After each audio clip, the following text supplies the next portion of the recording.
Hey guys, I'm installing a separate switch for the fan and light of a ceiling fan.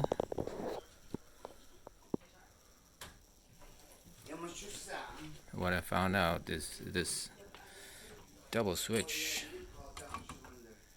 share a common. I guess if you're using the same hot wire, there's a tab that you need to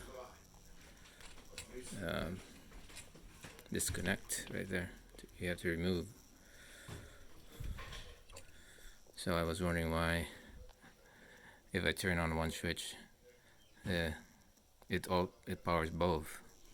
Then I realized that they're sharing power on this one. So, lesson learned for me.